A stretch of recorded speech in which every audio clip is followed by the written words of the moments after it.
First, nuestros mayores hicieron una transición desde una autocracia franquista hasta la democracia actual. Fue ejemplar, admirada en el mundo. España pasó a ser una nación respetada en Occidente y nos subimos al carro de la historia de la Unión Europea y en el sistema de defensa occidental, la OTAN. Ven, poco a poco, la corrupción fue aumentando y hoy es una plaga que corroe a casi todos los partidos políticos e incluso a parte del sistema judicial y policial. En España parece que mentir y hasta ser un bribón parecen conductas deseables y admiradas. Hoy nos preguntamos por qué y vamos a la causa raíz de este problema. Y nos preguntamos, ¿tiene solución? Y afirmamos rotundamente sí, y no es difícil. Aquí os contamos cómo hacerlo. Probablemente muchos de vosotros, si no la inmensa mayoría de los españoles y españolas, estamos hartos de la corrupción que recorre como un fantasma todas las capas de la política, autonómica, municipal, nacional. Y nos preguntamos, ¿estamos condenados en España a soportar para siempre esta corrupción? ¿O tenemos en nuestras manos la posibilidad de solucionarlo? Hoy, en nuestro capítulo de Política, Filosofía y Economía, vamos a ir a la raíz de la corrupción. Vamos a identificar de verdad la causa fundamental, el origen de todo esto. Y una vez hecho, podremos plantear la solución. Y como veréis, la solución está en nuestras manos, pero en las nuestras. No podemos delegarla a los partidos políticos ni al cielo. O lo hacemos nosotros o no lo harán ellos, porque ellos están implicados de forma necesaria con este sistema corrupto. Antes de nada, recordar que cualquier organización humana, incluso las organizaciones de primates superiores, esto está estudiado por antropólogos, por biólogos, la neurociencia, la sociología, cualquier organización, por muy simple que sea, desde la más simple, una pareja, una familia, hasta la más compleja, una nación de 50 millones de habitantes, como la nuestra, cualquiera de esas organizaciones mira a sus líderes, a sus jefes, a la cúspide de la pirámide, para orientarse cuáles son las conductas permitidas en ese grupo, cuáles son las no permitidas, las castigadas, cuáles son las aplaudidas y las admiradas. Y la gente, con esas reglas, en algún caso formales y en muchos casos tácitas, la gente, la sociedad, se organiza. Si definimos cuál es la organización jerárquica por capas, la pirámide de España, estaremos de acuerdo rápidamente en que en lo alto de la pirámide está la monarquía parlamentaria, en nuestro caso la monarquía borbónica. Debajo de la pirámide, en el nivel 2, estaría la presidencia de gobierno. 3. Los ministros y ministras y los presidentes y presidentas de las comunidades autónomas. Y así podríamos ir descendiendo las distintas capas, 4, 5, 6, de la organización sociopolítica española. El gran hecho que hay que señalar e incluso denunciar es que en algunas de esas capas el comportamiento de las personas que la ocupan, por decirlo benevolentemente, no ha sido nada ejemplar. Incluso podríamos afirmar que ha sido antiejemplar, contrario a lo que hay que defender, promulgar y promover.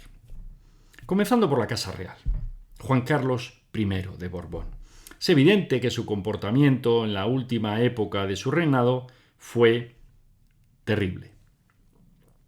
Terrible porque se mezclaban sus amantes, los dineros que se utilizaban para tapar que no hubiera denuncias, sus huidas de España, sus ausencias, la cacería en plena crisis económica con la amante o la pareja de turno, que era Corina, esos millones no declarados a Hacienda, esa regularización fiscal extraña hecha después, la fundación, etcétera, etcétera. No es un comportamiento ejemplar. Si todo el mundo hiciera lo mismo en España, este país explotaba. Presidentes de gobierno. Yo creo que honestamente, si hacemos balance de los años de Felipe, sobre todo los primeros, y de los años de Aznar, sobre todo los 4 primeros, podríamos, entre todos, de alguna manera consensuar que España mejoró, que la España del 90 o del 88 era mejor que la España del 80, ¿no? Los años de Felipe. Entramos en Europa, la OTAN, España pasó a ser un país moderno, libre, etc. Y lo mismo con Aznar, la España del 2001 era mucho mejor que la España del 96, habíamos prosperado, habían ocurrido muchas cosas en balance positivo.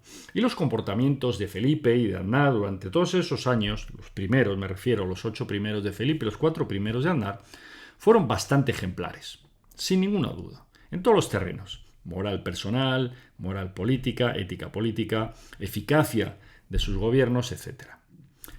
Sin embargo, hay sombras que quizá en otros países más avanzados no se hubieran permitido. Me refiero básicamente a las sombras de las puertas correderas. Tanto Felipe como Aznar, cuando salieron del gobierno, se metieron en los consejos de administración de empresas energéticas. Felipe en gas natural, Aznar en Endesa. Endesa encima terminó en manos italianas.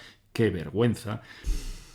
Y, aparte de las puertas giratorias, que evidentemente no es ético y no es ejemplar, porque es utilizar para su beneficio económico tema político, cosa que el resto de españoles no pueden hacer o estaría mal visto. Aparte de eso, también tienen una sombra moral más poderosa Felipe con el tema de los GAL, donde además mintió porque él nunca reconoció que él había dado la orden, cosa que Thatcher sí hizo con la guerra sucia, que también empleó en bastantes ocasiones el ejército y los servicios secretos británicos contra el IRA. Felipe no lo reconoció. En España a veces mentir está premiado y decir la verdad está castigado. Y Aznar tuvo, por un lado, la guerra de Irak, una guerra donde la mayoría de los españoles no la hubiéramos aprobado, donde se produjeron 300.000 muertos y donde es una guerra que se hizo por el dinero, por el petróleo, porque para matar a Saddam Hussein, como cualquiera que sepa un poco de servicios secretos, no es complicado ni difícil para una CIA, para un FBI, para un Mossad, para los servicios secretos británicos. No es difícil matar a una persona. Putin lo sabe muy bien. Otra cosa es que se quiera invadir el país para controlar sus recursos naturales, que es lo que se hizo. Eso es distinto, eso requiere una guerra convencional, como la que se hizo en Irak y donde España participó sin que nadie nos hubiera llamado porque no se nos ha perdido nada en Irak. Es más, históricamente siempre hemos tenido buenas relaciones con todos los países árabes, suníes, chiitas y medio pensionistas, con todos. Ha sido parte de nuestra potencia en política exterior. Si bajamos un nivel más a los ministros y presidentes de las comunidades autónomas, podríamos estar aquí una semana hablando. Pero simplemente sí quiero sacar de nuevo una llama de esperanza porque no todos son iguales. Tenemos ministros como Ábalos, que es el epítome de la degeneración y la cutrería española, parece una película de Torrente, y tenemos ejemplos dentro del Partido Socialista, como el propio Antonio Asunción, que dimitió simplemente porque él consideraba que la Guardia Civil o la policía había cometido un error de custodia del ínclito Roldán, otro golfo y otra ejemplo de la cutrería y de la degeneración política. Director general de la Guardia Civil, alguien del que no te fiarías para nada de nada. Un golfo redomado. Se le nombra director general de la Guardia Civil. Esto lo hizo el PSOE. Asunción dimite por eso, porque se le escapa. Pimentel, del PP, dimite porque no está de acuerdo con algún tema programático del PP. Ni siquiera por corrupción, simplemente por una idea. Son comportamientos loables, ejemplares. El alcalde de Córdoba, Julio Anguita, comportamiento ejemplar, termina su vida política y se vuelve de maestro a su pueblo. Tenemos muchos ejemplos ejemplares. Es decir, no estamos condenados a que todos sean golfos, corruptos e incluso cutres, ¿no? Ya como Ábalos, o elegantes como Luis Bárcenas. No estamos condenados. Pero es una evidencia que llevamos más de 30 años donde constantemente, a izquierda, a derecha y en el centro, vemos corrupción en los partidos políticos. Sistemática, constante. No se soluciona cambiando a Sánchez por Feijóo o a Felipe por Aznar. No se soluciona. Ocurre, y ocurre en la jefatura del Estado, ha ocurrido, ocurre a veces en la presidencia de gobierno y ocurre mucho en las comunidades autónomas, los ministerios, y cuanto más abajo, más ocurre porque hay menos control y menos visibilidad. Por tanto, si de verdad identificamos que la causa última de la corrupción es que la naturaleza humana es corruptible y por tanto, si tenemos una tentación grave vamos a caer en ella si no se nos impide caer, y a cualquiera le puede pasar, a cualquiera, no solo a Ábalos, te puede pasar a ti, te puede pasar a mí, porque uno se corrompe por muchas razones. Unos es por sexo, otros es por dinero, otros es por poder, otros es por un vicio oculto, el juego, la droga. Otro es normalmente porque nadie quiere ser menos que nadie. Todos queremos lo mejor para nuestras familias. Y si el rey coloca a sus hijas en empresas públicas o que dependen del Estado, tú también quieres colocar a tus hijas y a tus hijos en buenas empresas. ¿Quién no? ¿Y qué haces para guiarte moralmente? Miras lo que hace el de arriba, miras lo que hace el de al lado y copias. Aceptas que si lo hacen los de arriba, se puede hacer. Y si te pillan y no pasan cosas graves, hasta valoras si me compensa o no. Y muchas veces la gente decide que le compensa. Por tanto, lo primero, aceptar que es un problema de la naturaleza humana y, por consiguiente, concluir que la solución no está en cambiar a un humano por otro, está en poner un sistema, un corsé, que dicen los americanos, un sistema de checks and balance, chequeos para controlar y balances para que nadie tenga todo el poder legislativo, poder judicial, agencias de control, que impida que el poderoso abuse de su poder y se corrompa o corrompa. Hay que tener ese sistema y podemos llamarle código ético. Y no lo tenemos. Y todos los partidos políticos con los que hemos hablado, ninguno lo quiere.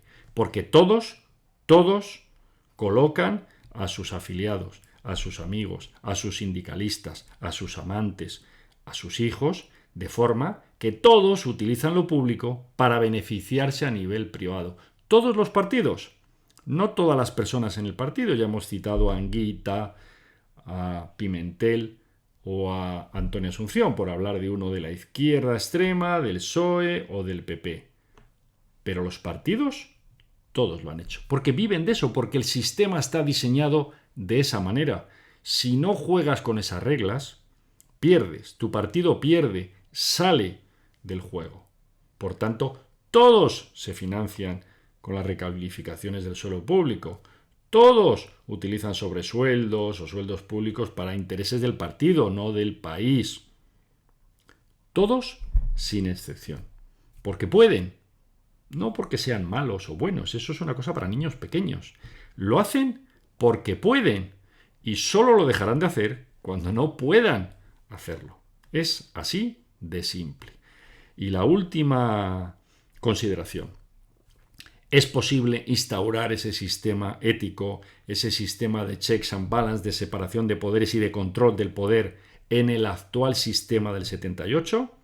Preguntároslo y responder cada uno.